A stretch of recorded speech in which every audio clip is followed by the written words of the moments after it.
எல்லாரும் வந்துட்டீங்களா? சீமா, பிரேம, சித்தார்த் எங்க? பெரியத்த, அவங்க 2 பேரும் லாயரை பாக்குறதுக்காக போயிருக்காங்க. கோர்ட் கேஸ்க்கு எல்லா பேப்பரும் ரெடி பண்ணோம்ல.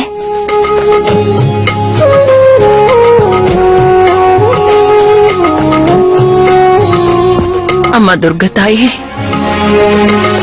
உங்களோட அருளால இன்னையோட 7 நாள் முடிய போகுது.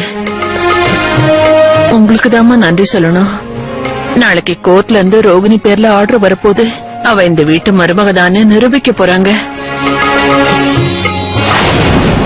அதுக்கப்புறமா எங்க வீட்டு ரோகிணி எங்க கூடவே நிரந்தரமா இங்கேயே இருக்க போறா. அந்த சசி இங்க இருந்து போயிடுவா. நாங்க எல்லாரும் சந்தோஷமா நிம்மதியா இருப்போம்.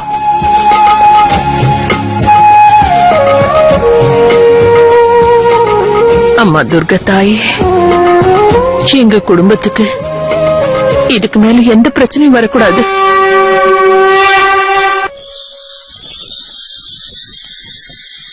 ரோகிணி, இன்னைக்கு நீதாமா முதல்ல ஆரத்தி எடுக்கணும்.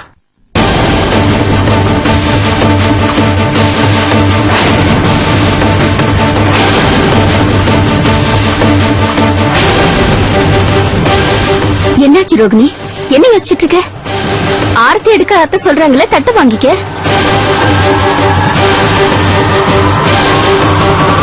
துர்காக்கு பூஜையில நம்பிக்கையே இல்ல. அதுக்காக பூஜை தட்டு வாங்காம அப்படியே நிக்கிறா போல இருக்க. வாங்கிக்க ரோகிணி. என்கிட்ட கொடுங்க, நான் ஆரத்தி எடுக்கிறேன்.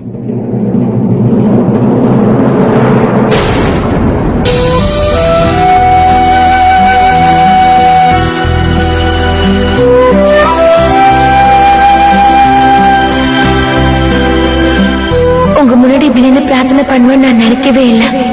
ஆனா இவங்களாம் உங்க மேல வச்சிருக்கிற நம்பிக்கையை பார்த்ததுக்கு அப்புறம் எனக்கு உங்க மேல நம்பிக்கை வந்திருக்கு. நிச்சயமா சொல்றேன்.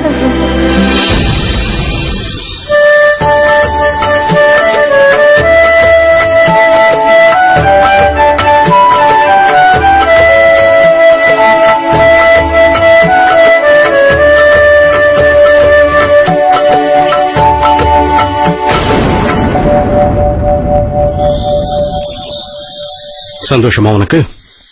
இப்ப நிம்மதியா இருக்க உனக்கு? எவ்வளவு நல்ல ஆதாரம் நம்ம கைக்கு வந்தது. அந்த சீடியை இவங்க கிட்ட கொண்டு போய் காட்டணும் என்ன அவசியம் உனக்கு? அந்த சீடியை மட்டும் நம்ம கோர்ட்ல கொண்டு போய் காட்டியிருந்தோம்னா நாம ஜெயிச்சிருப்போம், இவங்க தோத்துருப்பாங்க. இங்க உனக்கு எந்த ஆதாரமும் கிடைக்கல. நான் போன இடத்துலயும் எனக்கு யாரும் சொல்லல.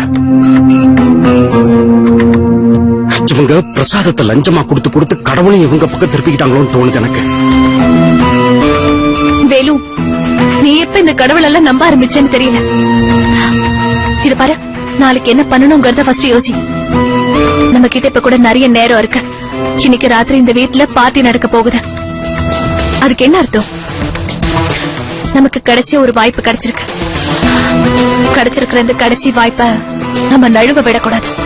கிடைச்சிருக்கிற இந்த வாய்ப்பை நமக்கு சாதகமா நான் மாத்துறேன்.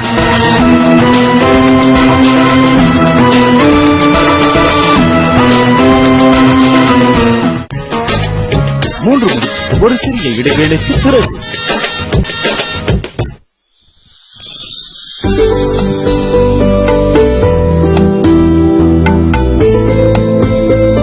தெரிஞ்சவங்க எல்லாம் வந்திருக்காங்க. ஆமா, எல்லாருமே வந்திருக்காங்க.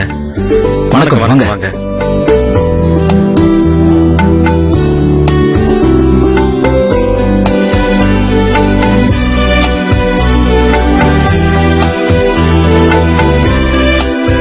வணக்கம் லாயர் சார். வாங்க. வணக்கம் வக்கீல் சார். வாங்க வாங்க வாங்க. என்ன ஆண்டி, நீங்க மட்டும் தனியா வந்திருக்கீங்க? அங்கிள் வரலையா? பின்னாடியே வந்துட்டு. ஓகே ஓகே, வாங்க. வணக்கங்க. வணக்கம் வணக்கம். என்ன சுஜாதா விசேஷம்? இவ்வளவு பெரிய பார்ட்டி வச்சிருக்க? ஏதாவது முக்கியமான விஷயமா என்ன? ஆமா, ரொம்ப முக்கியமான விஷயம்தான். அதாவது ரொம்ப நாளைக்கு முன்னால நாங்க இழந்த சந்தோஷம் திரும்பவும் கிடைச்சிருக்கு. நீங்கெல்லாம் வந்ததுக்கு ரொம்ப சந்தோஷம்.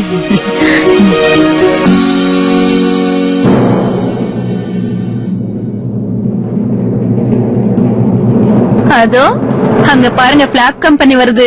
போ. என்னடி இத நல்லா பாரு. பெரிய மனுஷங்க குடுக்கற பார்ட்டி இந்த மாதிரி தான் இருக்கும். பரத்வாஜ் ஹவுஸ்ல நடக்கிற உண்மையான பார்ட்டி. எவ்வளவு ருசியான சாப்பாடெல்லாம் இருக்கு பாரு. ஆனா ரொம்ப கஷ்டமா இருக்கு. நாளைக்கு உன்கிட்ட இந்த பார்ட்டியே இருக்க போறது இல்ல, டேஸ்டான சாப்பாடு இருக்க போறது இல்ல, அற்புதமான இந்த வீடும் இருக்காது. ஏய் இங்க பாரு, நீ ஒண்ணு பண்ண. இன்னைக்கு சாப்பாடு கிடைக்கிறதுனால நீ நிறைய எடுத்து சாப்பிட்டுடு. உன் கூட இருக்கிற குரங்குக்கும் நல்ல சாப்பாடு போடு. ஆனா ஒண்ணு ஞாபகம் வச்சுக்கோ, இந்த ஆஃபர் உனக்கு 12 மணி வரைக்கும் மட்டும்தான். சசி, எவ்ளோ என்ஜாய் பண்ணணும்னு நினைக்கிறியோ பண்ணிக்கோ. ஆனா உன்னோட திங்ஸ் எல்லாம் எடுத்துக்க மட்டும் மறந்துடாத. ஏன்னா இன்னைக்கு ராத்திரி 12 மணி வரைக்கும் தான் உனக்கு டைம். நீங்க 2 பேரும் உடனடியா இந்த வீட்டை விட்டு போயாகணும். புரியுதா? உங்க அட்வைஸ் எல்லாத்தையும் நீங்களே வச்சுக்கோங்க. இன்னொரு விஷயம் இருக்கு. காலம் மாறதுக்கு ரொம்ப நேரம் ஆகாது. நீ சொன்னது உண்மைதான் சசி. இந்த பரத்வாஜ் குடும்பத்தோட காலம் மாற போகுது. இன்னைக்கு ராத்திரி 12 மணிக்கு தர்மம் நியாயம் ஜெயிக்க போகுது, போய் தோக்க போகுது. அதுக்கப்புறம் நீ இருக்க முடியாது. அக்கா, ஒரு விஷயத்த நீங்களும் புரிஞ்சுக்கணும்.